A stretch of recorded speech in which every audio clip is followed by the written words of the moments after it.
हे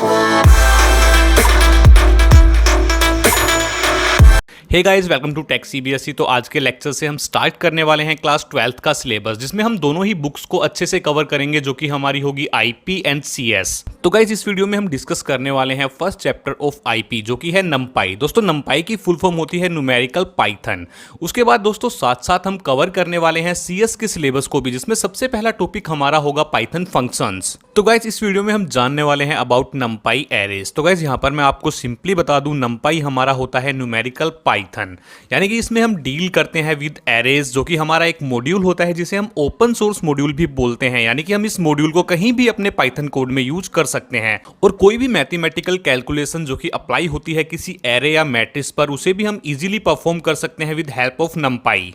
तो चलिए अब जान लेते हैं सिंटैक्स के बारे में, कैसे हम इंपोर्ट कर सकते हैं नमपाई को। दोस्तों, यहाँ पर सिंपली मैंने इंपोर्ट स्टेटमेंट यूज किया है, जिसे हम यूज करते हैं किसी भी मॉड्यूल को इंपोर्ट करने के लिए इन आवर पाइथन कोड। तो यहाँ पर मैंने सिंपली यूज किया है इंपोर्ट नमपाई एज एनपी। दोस्तों, यहाँ पर मैंने एनपी को रखा है एज ए इंस्टेंस नेम, यानी कि इस एनपी की हेल्प से हम किसी भी फंक्शन को कॉल करा सकते हैं जो कि हमारा नमपाई कैरी करता है।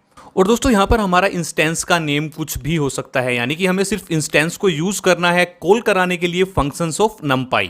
तो अब हम डिस्कस करने वाले हैं डीप में कि नमपाई एरे क्या होता है। दोस्तों, सबसे पहले हम बात करते हैं what is array. A homogeneous group of element is called an array. और सिंपली अगर हम बात करें तो यहाँ पर होमोजीनियस का मतलब होता है सेम टाइप ऑफ एलिमेंट्स, यानी कि एक ही टाइप के सभी एलिमेंट्स होंगे किसी भी एरे के अंदर।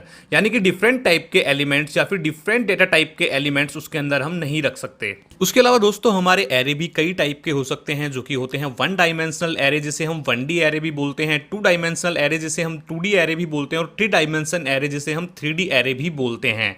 और एग्जाम्पल के लिए अगर हम बात करें, मान लो हमारे पास कोई स्टूडेंट है और उसके 6 सब्जेक्ट्स के मार्क्स हमें ऐड कराने हैं इन एन एरे, तो सभी मार्क्स हमारे होंगे इन फॉर्म ऑफ इंटीजर, तो उसे हम एरे बना सकते हैं। यानी कि डिफरेंट डाटा लेने की बजाय हम सिंपली एक एरे में उन सभी मार्क्स को स्टोर करा सकते हैं। चलिए अब हम बात कर लेते हैं फर्स्ट टाइप ऑफ एरे के बारे में, जो कि होता है 1D एरे, जिसे हम सिंपली दोस्तों वेक्टर्स भी बोलते हैं, और जिसमें ओनली एक रो एंड कॉलम होता है। जी हाँ दोस्तों, एरे कैरी करता है रो एंड कॉलम, जो कि मैं आपको डीपली बताने वाला हूं इन 2D एरेज।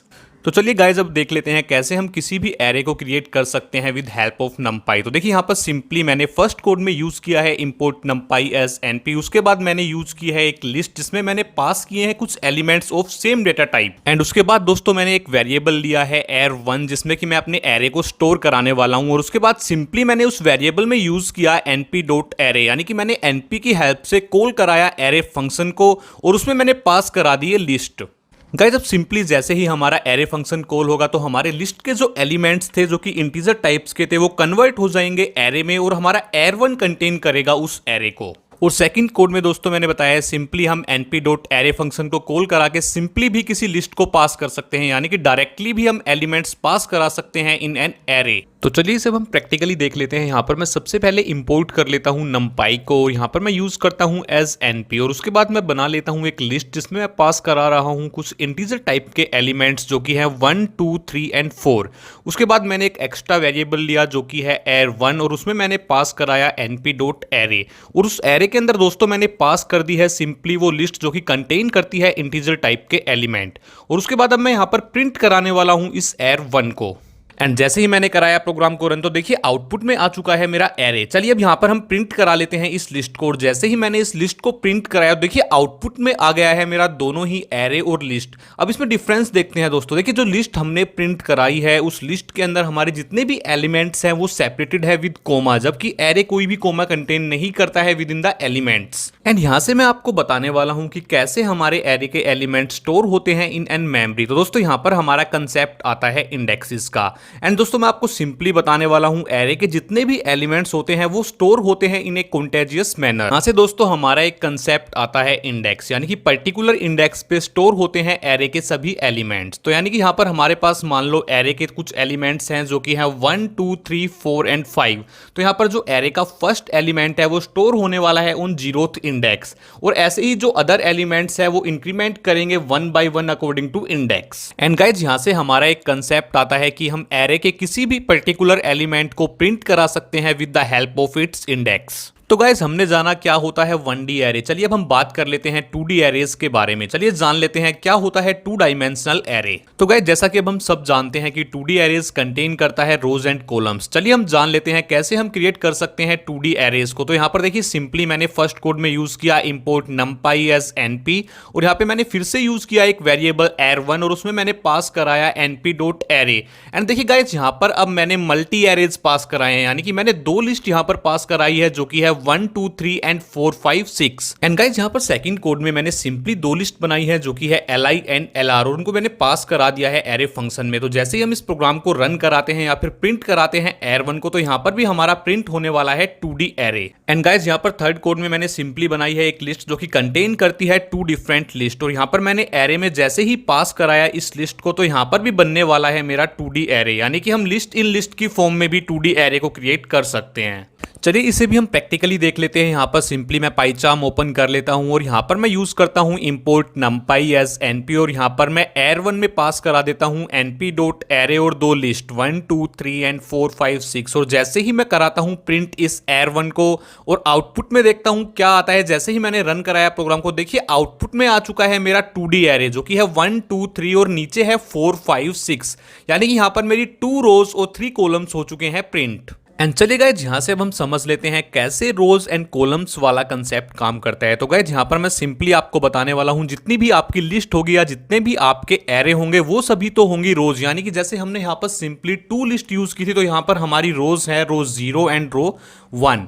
और वैसे ही अगर हम बात करें कॉलम्स की, तो जितने भी एलिमेंट्स कंटेन करती है वो लिस्ट, तो वो होते हैं हमारे कॉलम्स। जैसे कि इसमें हमारे 3 कॉलम्स हैं, कॉलम्स 0, कॉलम 1 एंड कॉलम 2। चलिए अब जान लेते हैं कैसे हम इंडेक्स कैलकुलेट करते हैं किसी भी 2D एरे के एलिमेंट का। मान लो यहाँ पर मेरी फर्स्ट लिस्ट थी जो कि कंटेन करती थी 1 2 एंड 3। तो चलिए जान लेते हैं हम कैसे 1 का इंडेक्स कैलकुलेट करेंगे। गाइस अब देखिए यहाँ पर मैंने सिंपली स्क्वायर ब्रैकेट्स यूज किए हैं और उसके अंदर मैंने लिखा है 0 0 0 1 0 2। चलिए अब जान लेते हैं ये 0 0 0 1 एंड 0 2 क्या है। तो गाइस यहाँ पर सिंपली देखिए नीचे मैंने रो 0 रो 1 कॉलम 0 कॉलम 1 एंड कॉलम 2 लिखा हुआ है। ऐसे ही स्क्वायर ब्रैकेट के अंदर दोस्तों जो हमारा फर्स्ट एलिमेंट होता है वो रिप्रेजेंट करता है रो को, और जो सेकंड एलिमेंट होता है वो रिप्रेजेंट करता है किसी भी कॉलम को। तो यहाँ पर अगर हम बात करें 0 0 की, तो यहाँ पर हमारा 0 रो एंड 0 कॉलम पर जो एलिमेंट है वो है 1, और ऐसे ही हमारा 0 1 यानी कि 0 रो एंड फर्स्ट कॉलम, तो यहाँ पर हमारा एलिमेंट है 2। ऐसे ये इंक्रीमेंट करता है बाय कॉलम वाइज, यानी कि 0 एंड 2 पर जो हमारा एलिमेंट है वो है 3। ऐसे ही गाइस जैसे ही हम आते हैं रो 1 में, यानी कि सेकंड रो में हम जैसे ही आते हैं, तो वहां पर हमारा इंडेक्स होने वाला है 1 0 1 1 एंड 1 2। 1 0 इंडेक्स है दोस्तों 4 के लिए, 1 1 है 5 के लिए एंड 1 2 है 6 के लिए।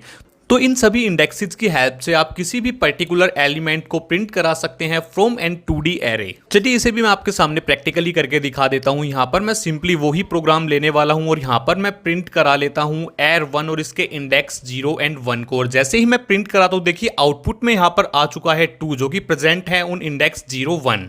एंड चलिए गाइस अब हम जान लेते हैं कैसे हमारे 2D एरेज के सभी एलिमेंट स्टोर होते हैं इन मेमोरी। तो गाइस यहाँ पर हमारे सामने कंसेप्ट आता है कि एरे के सभी एलिमेंट स्टोर होते हैं इन ए कॉन्टिजियस मेमोरी लोकेशन। लेकिन कैसे हम 2D एरेज के एलिमेंट्स को स्टोर कराते हैं, यानी कि यहाँ से हमारे सामने कंफ्यूजन है कि पहले रो के एलिमेंट स्टोर होंगे या फिर पहले कॉलम के एलिमेंट स्टोर होंगे। एंड गाइस यहाँ पर इस कंफ्यूजन का सोल्यूशन यही है कि हमारे जो 2D एरेज के एलिमेंट्स होते हैं वो 2 वेज में स्टोर होते हैं, या तो वो होते हैं रो मेजर में स्टोर या फिर वो होते हैं कॉलम मेजर में स्टोर। चलिए जान लेते हैं row major and column major. तो गाइस यहाँ पर अब सबसे पहले हम बात करने वाले हैं row major 2D array implementation की, यानी 2D एरे में रो मेजर में किस तरह से हमारे एलिमेंट स्टोर होते हैं। तो गाइस यहाँ पर सिंपली मैं बात करने वाला हूँ, मान लो मेरे पास यहाँ पर 3 रोज हैं जो कि है रो 1 रो 2 एंड रो 3। तो यहाँ पर सिंपली हमारे जो एलिमेंट स्टोर होते हैं, तो सबसे पहले हमारे एलिमेंट स्टोर होंगे रो 1 के, उसके बाद रो 2 एंड उसके बाद रो 3, जो कि मैंने स्टोर्ड इन मेमोरी मैप में नीचे दिखाया हुआ है। यानी कि रो 1 के जो एलिमेंट्स है 1 2 3 वो सबसे पहले स्टोर होंगे, उसके बाद 4 5 6 एंड उसके बाद 7 8 एंड 9। और अगर हम बात करें column major 2D array implementation की, तो गाइज इसमें भी हमारे कॉलम वाइज जो एलिमेंट्स हैं वो स्टोर होते हैं इन ए पर्टिकुलर मेमोरी। यानी कि सबसे पहले हमारे जो एलिमेंट स्टोर होंगे इन मेमोरी वो होंगे कॉलम 1 के, उसके बाद कॉलम 2 एंड उसके बाद कॉलम 3 के सभी एलिमेंट स्टोर हो जाएंगे इन ए पर्टिकुलर मेमोरी लोकेशन।